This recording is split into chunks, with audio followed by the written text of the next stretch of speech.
Everybody knows that Ruben Amorim is a manager that puts a lot of faith in young players. He likes to bring few young players, develop them, go into the academy and give them minutes. And well, one thing about Manchester United is the academy is good. It's probably been the only thing good about this club since Sir Alex Ferguson's left in terms of some of the talent we produce. But the academy is probably the best it's been in my lifetime because I wasn't around for the class of 1992 in terms of the talent we have. Unbeaten in the league, won the league last year. Fantastic. And there's some real players like Mantato, Amass, Kone, who would suit Amorim Ball that have actually been named as 3 players that could benefit from Amorim Ball and be part of the rebuild. Obi Martin, Beaton Sheary, a few other youth players could be part of Amorim's plans. We're going to talk about Amorim's academy plans, what's been said on key players that could get minutes and has impressed me and could impress him. Sorry, don't know what I was about there, but those players have also impressed me. What is the role of Darren Fletcher? He's the only coach that's kept his job in the 7 coach sacking, and why is that? What is him and Jason Wilcox doing? Because Darren Fletcher obviously works with the academy and has done good work there. We're going to talk about Nypan. Nypan set to visit Manchester United in Carrington when he makes a decision on his future. Could it be a Bellingham situation where he visits and he doesn't come again? Who knows? Martinez injury update. He does have a back injury. What's the latest on that? And then Ligt has spoken out about Ten Hag sacking and the appointment of Ruben Amorim. So I did kind of bottle that intro a little bit there, but let's get into the news. Hello and welcome back to Alice Talks Football. Please do go ahead and hit that like button. And of course, subscribe down below if you're new. We're on 97,200 subscribers. We're on that road to 100k. So every sub means a lot at the moment. Continuing on into the first story. Ruben Amorim is expected to take more of an interest in the Manchester United academy than Erik ten Hag. Now, I think that's a bit unfair on Erik ten Hag to an extent. I think Erik ten Hag did take an interest in the academy. He brought both Maino and Garnacho through. That's 2 players through, which for me is a success. He was on track for 1 player a season. This season he hadn't really brought anyone through, but we were maybe going to potentially see some minutes for Amass in the second half of the season. I do think Erik ten Hag took an interest in the academy, but I also think because Erik ten Hag's job, there was a lot of pressure on him. He was more reluctant to give academy players minutes in his 3rd season. So I do think it's a bit unfair when people say Erik ten Hag didn't take an interest in the academy. I think he really did. But you can't just bring everyone through from the academy. Maybe he could have used some of them more off the bench. He had a bit of favouritism, we can say. Now, it was said that Mantato could eventually be promoted to the first team by Ruben Amorim. His chances have been increased by Amorim's arrival. Mantato is viewed as a versatile talent who could play wing-back on both sides. And I was saying this earlier. I think we did a video last week and we spoke about what academy players suit Amorim Ball. Mantato can play right back, he can play right mid, he can play right wing. He is, for me, a right wing back or a right winger. Really athletic, energetic player, super exciting. We've also got the Sol coming in, who's a bit more attacking minded. I said Amass and Mantato, I think probably are two players in terms of the fullbacks that with their attacking output and them being quite good going forward, and the energy and the legs and the running power and the technical ability really do suit Ruben Amorim Ball. Other one is Kone. I think Obi Martin potentially in the future. I think Shea Lacey could have a role in the shadow striker role. But out of all the players, Mantato was probably the standout as if you look at Kone in his role, Mantato, I think, can do that. And he's a player that is likely going to play a part potentially under Amorim, or at least maybe get a promotion into the side. I think he's got a lot stronger chances under Amorim than he ever did under Ten Hag, and I think he's one of the most exciting academy talents anyway. It was also said that Kone is already exciting Erik ten Hag's staff at United's Carrington ground, and that Kone is said to be on a fast-track path to the senior team and could even figure in the squad if United progress in the Carabao Cup.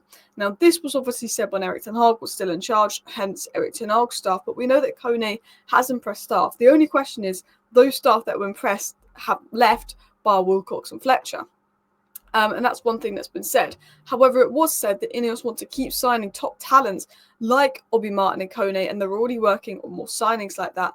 INEOS do really rate Kone, and I do think that Amorim will take a liking to Kone when you look at the football he plays and how impressive he's been in the academy. Sadly, he's got injured, but we know that Jason Wilcox and Darren Fletcher have been very excited by Kone.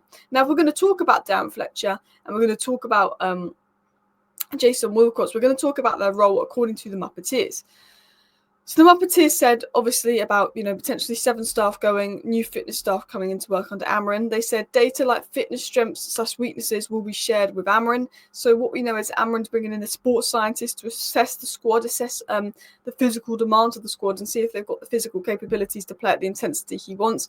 Those tests will be shared with Ruben Amorim to help him make decisions on which players suit him or not, because intensity is so important to Ruben Amorim. Darren Fletcher acts as a bridge between the first team and academy / signings. And I think the reason Darren Fletcher's kept his job, because I think the title of his role is wrong and they need to change the title of his role. But he does do some good work with the academy. I think Darren Fletcher keeps keeping his job because he doesn't really do much with the first team. He does a lot of the academy work and a lot of the integration stuff. And obviously with that going quite well, you might as well just keep him there. He knows the academy, his son's in there, he's got a good relationship with him in the academy. And it was said that possible Fletcher gave feedback to Wilcox as he was semi-external to the coaching team. And we know that Wilcox, because of the academy work he did at City as a director, even though he's not assigned to the academy at United, will work closely with the academy. He's often spotted at the under-21 games. So let's talk about another academy player that could have a big part. There's growing confidence behind the scenes that Harry Amass will have a better chance of breaking through under the incoming coach, as he's likely to be given more scope to evolve. Harry Amass, left wing back, suits him. Luke Shaw can't stay fit. Athleticism, intensity. Harry Amass and Mantato, probably 2 players I can see massively benefiting from that. Potentially Obi Martin in the future, and obviously Kone long term. Some Manchester United staff felt Erik ten Hag could have taken more interest in the academy, and they was surprised at someone like Harry Amass being overlooked this season. I think Harry Amass had a good pre-season, but I think he showed there was a few vulnerabilities defensively in terms of physicality, where he probably wasn't quite ready for the Premier League. But I think we saw what a talent he was in pre-season in terms of getting forward and the impact he made. I think the fact that he didn't make the bench once under Erik ten Hag, when we had no left back and we were literally having no defenders on the bench, but we'd have 2 goalkeepers there, was silly. 2 goalkeepers, not a single defender, everybody's injured, at least for Harry Amass on the bench. Even if you're not going to use him, the fact that Harry Amass wasn't on the bench under ten Hag, it did concern me a little bit. But I think he's going to get more opportunities under Amorim, unless Luke Shaw and Malacia miraculously stay fit and play well. Now, talking to someone we've been linked to ever since the summer, and this could be a January move for United. I just spoke about how INEOS want to do more signings like Kone, bring in young players. Well, Nypan's been a player of interest for a while. We played his team in pre-season. Very good young player. It was said that Nypan will visit clubs in England, including United, when the season has ended, so he'll get a Carrington tour a bit like Bellingham did. City, Arsenal and Villa are also interested in Nypan. We know Arsenal, Man United were both looking at him in the summer, but because of Brexit rules, they wanted to wait till he was 18. That's in January. That's at the end of the season. The Premier League is his most likely destination, and the United is one of the most relevant clubs in the race, but there's no concrete advances so far, is what's been said on Nypan. No concrete advances, but United is set to step up in January. He's probably going to have a tour of Carrington, and it's between United, Arsenal, more. United may feel that they want to spend whatever funds they have in January on someone that's maybe going to make more impact on the first team rather than someone for the future. But we know that INEOS want to keep signing these gems for the future as well. Continuing into the next story, this was said by the Argentinian manager on Martinez. We didn't expect the case of Lissandro. We saw that he'd suffered a blow to his back, but apparently he had no problem, just pain. And when he arrived here, the pain increased. He underwent tests and is not fit to be here. So sadly, Martinez has got an injury, but hopefully he's back fit in time for Amorim's first game. Wish Martinez all the best in his recovery. Luke Shaw and Mason Mount are expected to potentially be fit for Amorim's first game, which is good to see. Lenny Yoro also expected to be fit. And Malacia is obviously on that slow road of recovering.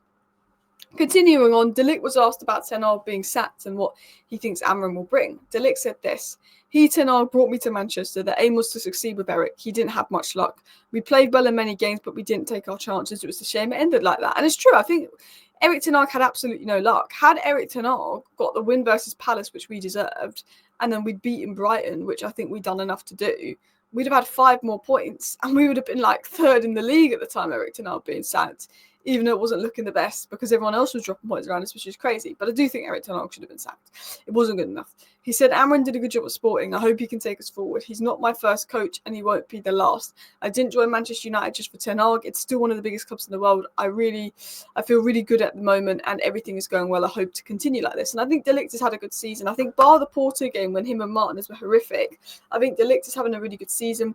He's been playing quite well for us.